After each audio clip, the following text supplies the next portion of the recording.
नमस्कार. जनता दरबारामध्ये आपणा सर्वांचं हार्दिक स्वागत. निरनिराळ्या सकारात्मक प्रयत्नांची माहिती आपण आपल्या या जनता दरबारमधून करून घेत आहोत आणि तुम्हाला सगळ्यांना हा जनता दरबार खूप आवडतोय ह्याच्यासाठी खरंच खूप छान वाटतं. मागच्या भागामध्ये आपण जे सूर्यप्रकाशापासून विद्युत प्रवाह कसा तयार होतो हे जाणून घेतलं होतं ना.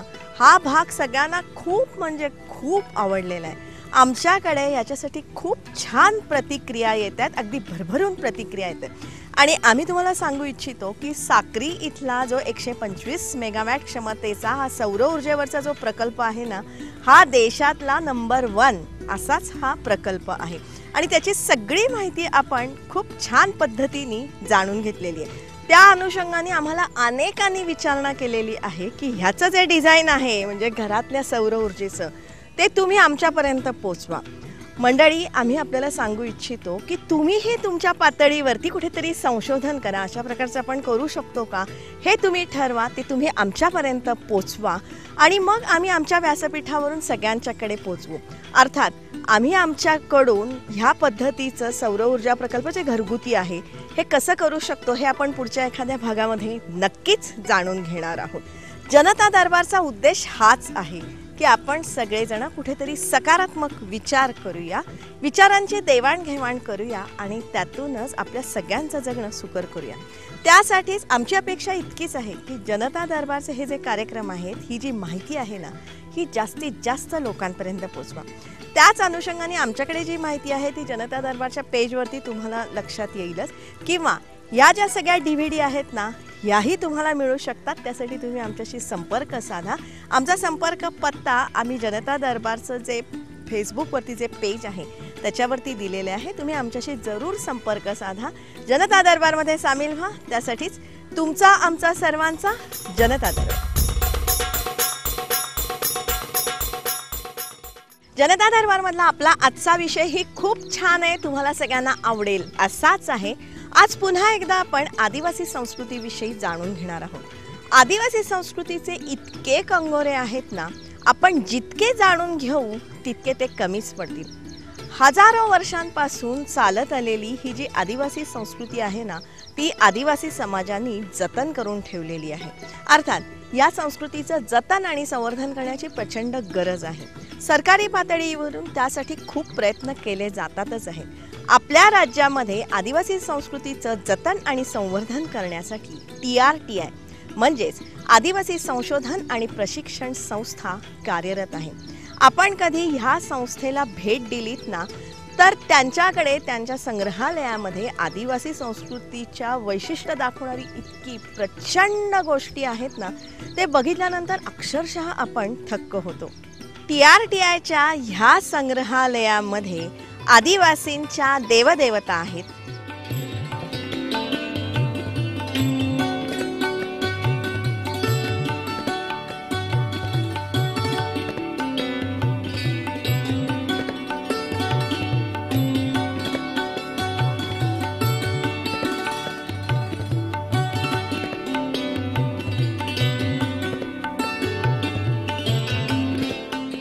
दागदागिने आहेत.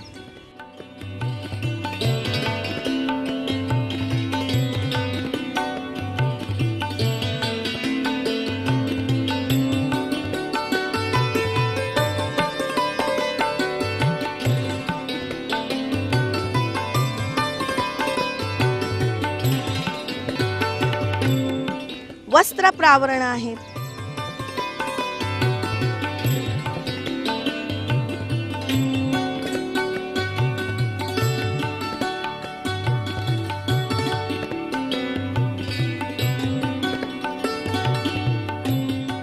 मुखवटे आहेत.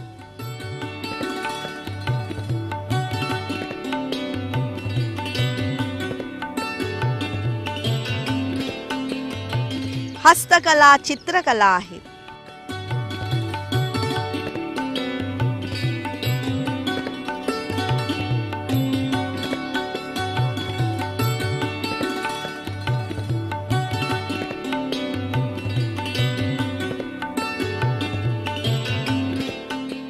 त्यांची निरनिराळी वाद्य आहेत.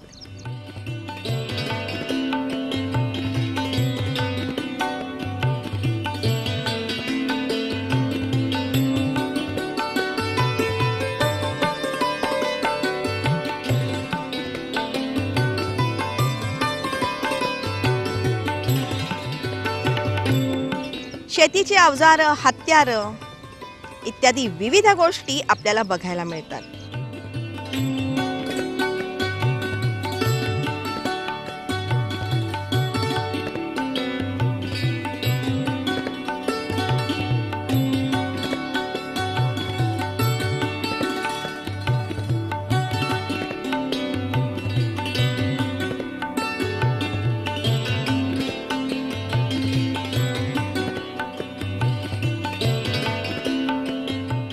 हे सगळं बघितल्यानंतर आपल्या सर्वांच्याच लक्षात येईल की हे सारे आदिवासी म्हणजे निसर्गाची लेकरं आहेत. यांचं सगळं जगणं निसर्गावर अवलंबून असतं. तर आदिवासी समाजाचे प्रश्न जल, जमीन, जंगल हे खरे आदिवासी समाजाचे प्रश्न आहे आणि दारिद्र्याचा प्रश्न आहे.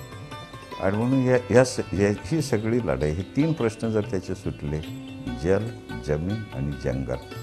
परंतु एक गोष्ट मला आनंदाची अशी वाटते की स्वातंत्र्यानंतर केंद्र सरकारनं पहिल्यांदा कायदा पास केला की वनामध्ये अधिकार आदिवासींना दिला आणि वन जमिनी आदिवासीच्या नावानं करण्याचा हा क्रांतिकारी निर्णय देशात झाला. त्याचा लाभ निश्चितच महाराष्ट्रामध्ये घेण्याचं काम आम्ही केलं आहे. अजूनही त्याचे सगळे पट्टे देणं, नावावर देणं, जमिनीतले हक्क देणं हा काम केलं. आणि म्हणून हे करत असताना आदिवासीचं दारिद्र्य आहे, ते दारिद्र्य निर्मूलनाचे कार्यक्रम महत्त्वाचे राबवण्याचं काम आपल्याला करायचं आहे. हा सारा आदिवासी समाज जो आहे ना, हा प्रगत मानवी वस्तीपासून दूर अंतरावर किंवा दुर्गम खेड्यापाड्यांमध्ये राहत असतो. शेती म्हणा, मासेमारी म्हणा, ही त्यांची उपजीविकेची साधनं असतात. पण हे सारे बांधव रोजगार असेल, आरोग्य असेल, शिक्षण असेल, या साऱ्या सोयी सुविधांपासून वंचित असतात. या साऱ्यांना समाजाच्या मुख्य प्रवाहामध्ये आणण्यासाठी सरकारतर्फे अनेक योजना करण्यात आलेल्या आहेत आणि आज यांच्या गावपाड्यापर्यंत ह्या सगळ्या योजना पोचतही आहेत.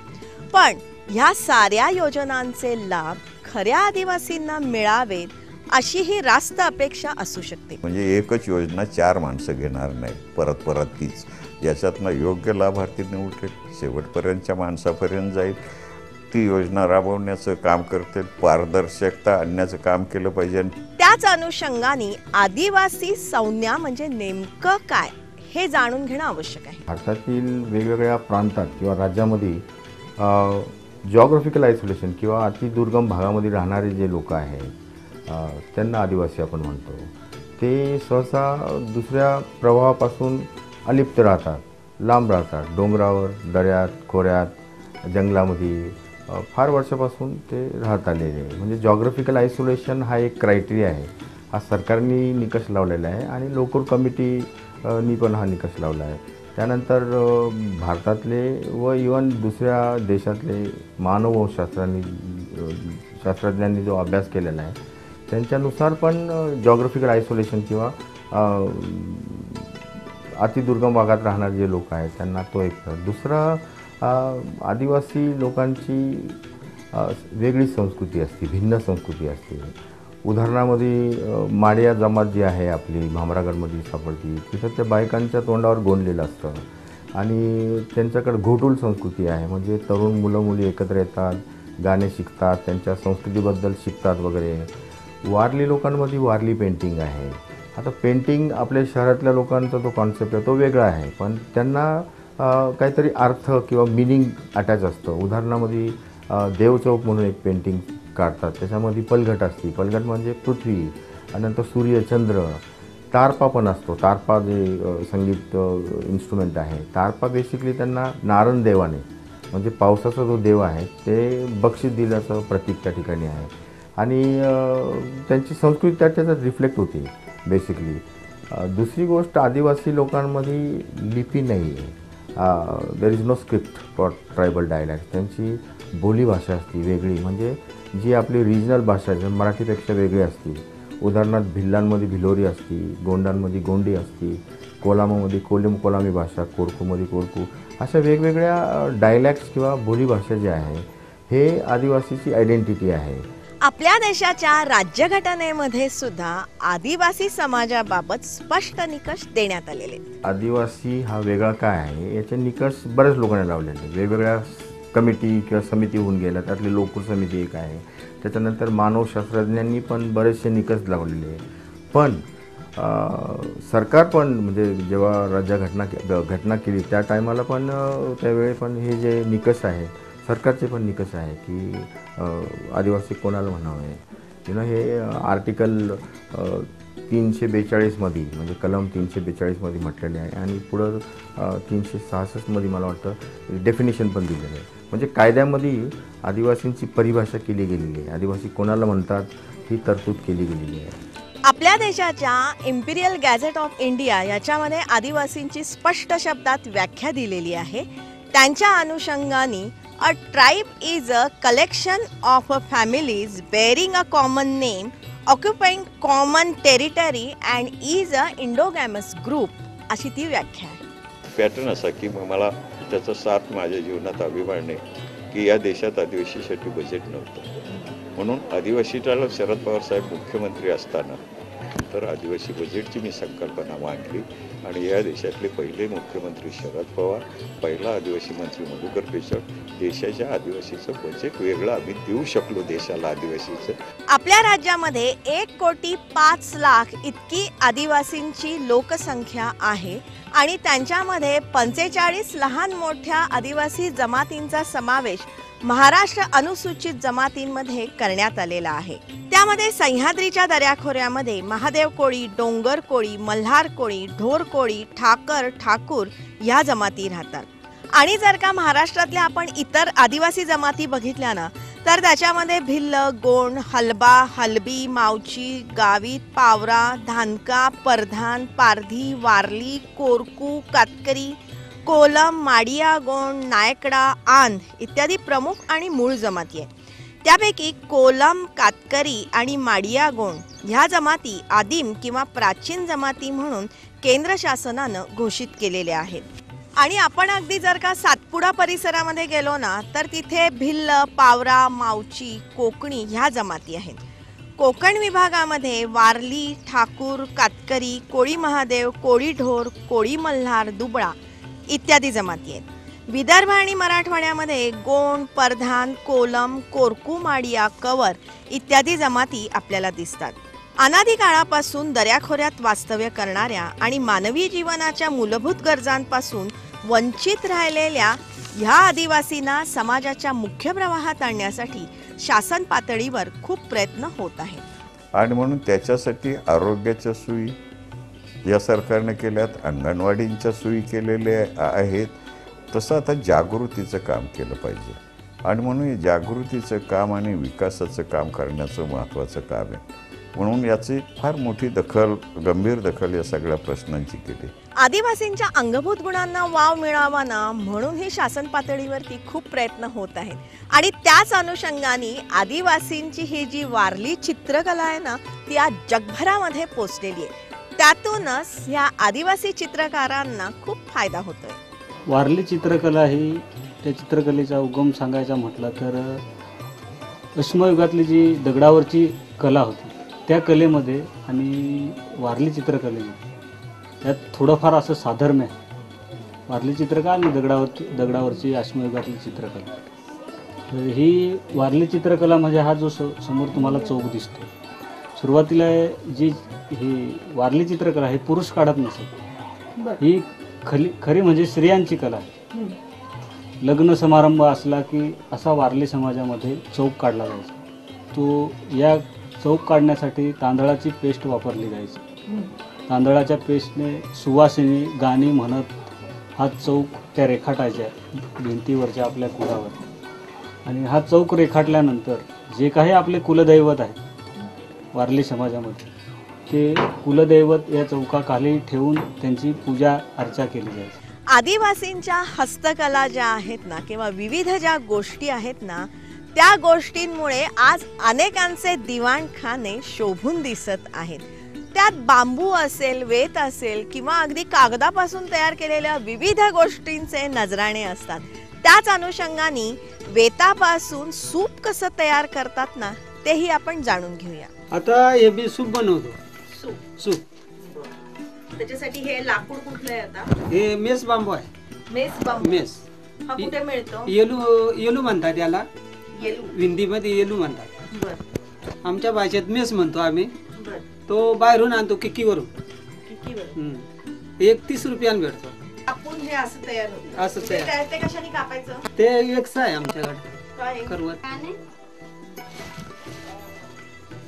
अच्छा, त्याचं काही माप असतं का कसं काढायचं ते? नाही त्याचं आधी माप म्हणजे आधी मधून घ्यायचं, बियाणीच वाढल्या पाहिजे ना हा. असं.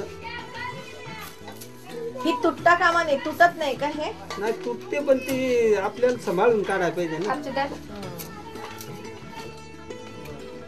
मग आता हे काढल्यानंतर हे असं साफ करायचं. साफ टेक झालं का मग त्याचं तसं साफ झालेलं कसं हे इकडे ठेवलं हे असं दिसतं? नाही ते साफ नाही अजून. अच्छा, दोन्ही कडून मिळायचं. इकडून पण 3 झाले की एक इकडं वरती टाकायचा, ते 3 झाले की ते वरती टाकायचे. हा. हा, असं आहे. असं त्याच आहे. आणि मग हे इकडे काय करता तुम्ही? इथे काय करता? हा इकडे बाग ते यायला. 2 कोपरे असतात, ते परत इन करायचे तिथं. इथं परत इन केली ना, इकडची पाती बरं, इकडे वेगळी आहे. इकडची हा, इकडे. हा, हा, हा. ती विण करून माझा घट कोपरा घेतलाय. मग काय ते कोपरा तयार झाल्यावर नंतर ह्या काड्या आहेत त्या नंतर बांधलेल्या आहेत. या साऱ्या आदिवासींना भोवताली ज्या त्यांच्या वनस्पती असतात ना, या सगळ्या वनस्पतीमधले औषधी गुणधर्म प्रत्येकाला माहीत असतं. ही कुरटा नावाची वनस्पती आहे. ही हातावर चुरडून नाकानी हुंगायची. त्यामुळे मद्यपानामुळे जी नशा चढलेली असते ती उतरायला मदत होते. ही वनस्पती आहे काळा कुडा. कुत्रं चावलं तर ह्याची साल कुटून पाण्यामध्ये मिसळून 7 दिवस सकाळ संध्याकाळ घ्यायची. अतिशय उपयोगी असते. हे झाड आहे, याला अर्जुन सादडा म्हणतात. याची साल जी असते ती जाळून त्याची पूड करून ते जर का आपल्याला भाजलं असेल किंवा भाजल्यामुळे जी जखम झालेली असेल त्यावर ही पूड लावायची. अतिशय उपयोगी असते. भाजल्याचे जे डाग किंवा व्रण असतात ना ते अजिबात राहत नाही. हा आहे कोमाळूचा वेल. याचा कंद औषधी असतो. तो किसून जर का गुरांच्या तोंडामध्ये किंवा घशामध्ये घातला तर गुरांच्या कधी कधी चारा खाल्ल्यामुळे, जो उसाचा चारा असतो तो खाल्ल्यामुळे किंवा गुरांच्या घटसर्पावरती हा कोमाळूचा वेल अतिशय उपयोगी आहे असं म्हणतात. साधा साधडा. याची पानं तोंडात चावून त्याचा लगदा रक्तस्राव होत असलेल्या जखमेवर लावायचा. जखम बरी झाल्याशिवाय तो लगदा निघत नाही, एकदम पॅक बसतो. काळा कुडा. पोटामध्ये जंत झाले असतील तर ह्या काळा कुडाचे जे सालीचं चूर्ण असतं ते घ्यायचं, त्यांनी फायदा होतो. कडकांगण असं या वनस्पतीचं नाव आहे. याची ही जी छोटी फळं आहेत याचं तेल काढून ते सांधेदुखी किंवा हातपाय दुखणे किंवा श्वास लागला असेल तर त्यावर उपयोगी आहे. नेत्रविकारांसाठी किंवा मोतीबिंदूसाठीही झाडावरून गळून पडलेलं हे जे पान आहे ना, ह्या पानाचं चूर्ण पाण्यात मिसळून मग ते वस्त्रगाळ करून डोळ्यामध्ये थेंब टाकायचे. खरूच किंवा त्वचा रोगांवरती ही वनस्पती उपयोगी आहे. हे आहे रानउडी. याच्या शेंगा अतिशय उपयोगाच्या असतात. लहान बाळाचं पोट फुगलं तर त्यावरती ह्याचा उपयोग होतो. या आदिवासींची जी नृत्य असतात ना त्यामुळे आपण सारे जण मोहूनच जातो. म्हणजे ह्यांचे नाच असेल किंवा ह्यांचे पेहराव असतील, दागदागिने असतील आणि ह्यांच्या नृत्याचा जो ताल असतो ना, आणि ह्या साऱ्या नृत्यांमध्ये आदिवासींमधले आबालवृद्ध सामील झालेले असतात.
साऱ्या आदिवासी समाजाची समाज रचना जी असते ना ती सुद्धा वैशिष्ट्यपूर्ण असते. त्यामध्ये विशिष्ट कायदे कानून असतात आणि जे साऱ्यांना बंधनकारक असतात आणि त्यामुळेच यांचा समाज किंवा कुटुंब संस्था सुरळीतपणे चालत असते.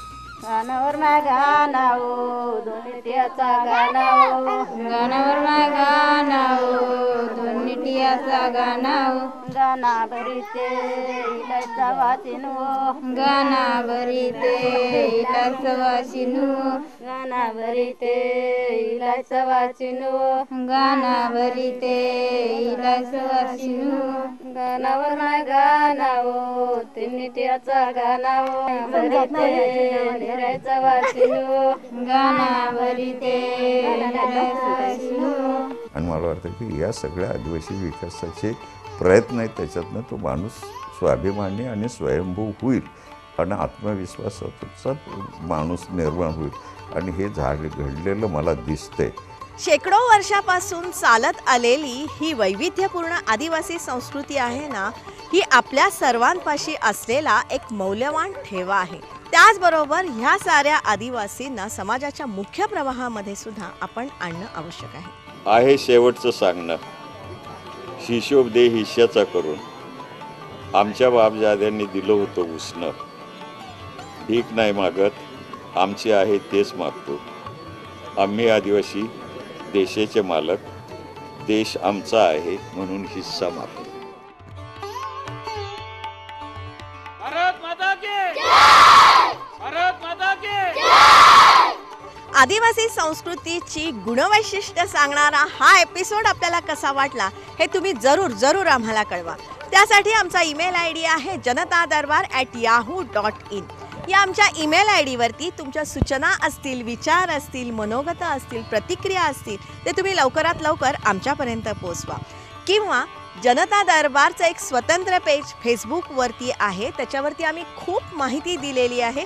तुमच्याकडचीही माहिती तुम्ही या पेजवरती द्या आणि हे पेज तुम्ही लाईक करा. जनता दरबारचा एक पॉझिटिव्ह ग्रुप आपण तयार केलेला आहे, त्यासाठी तुम्ही आम्हाला रिक्वेस्ट पाठवण्याची गरज आहे. जनता दरबारमधली हे जे वेगवेगळे प्रयोग आहेत या प्रयोगांची सचित्र माहिती देणारं पुस्तक आम्ही तयार करत आहोत. त्याविषयीही तुम्हाला जाणून घ्यायचं असेल ना तर जनता दरबारच्या पेजवरती आम्ही तीही माहिती दिलेली आहे. आमचा संपर्क नंबर किंवा पत्ताही आम्ही दिलेला आहे. लवकरात लवकर तुम्ही आमच्याशी संपर्क साधा. लक्षात ठेवा, चांगल्यातून नेहमी चांगलंच घडतं ह्या विचारांनी प्रेरित झालेला हा आपल्या सगळ्यांचा कार्यक्रम. त्यासाठी दर सोमवारी संध्याकाळी 7:30 वाजता सह्याद्री वाहिनीवरून जनता दरबारमध्ये आपण भेटतच असतो. दर शुक्रवारी सकाळी 8 वाजता पुनःप्रक्षेपणामधून सह्याद्री वाहिनीवरून जनता दरबारमध्ये आपण भेटतच असतो. जास्तीत जास्त संख्येने जनता दरबारमध्ये सामील व्हावं, जेणेकरून जनता दरबारमधली ही जी सकारात्मक किंवा अत्यंत उपयोगी माहिती आहे ना ती जास्तीत जास्त लोकांपर्यंत पोहोचेल आणि जेणेकरून आपल्या सगळ्यांचं जगणं सुकर होईल. त्यासाठीच जास्तीत जास्त संख्येने जनता दरबार बघत राहा. त्यासाठीच तुमचा आमचा सर्वांचा जनता दरबार.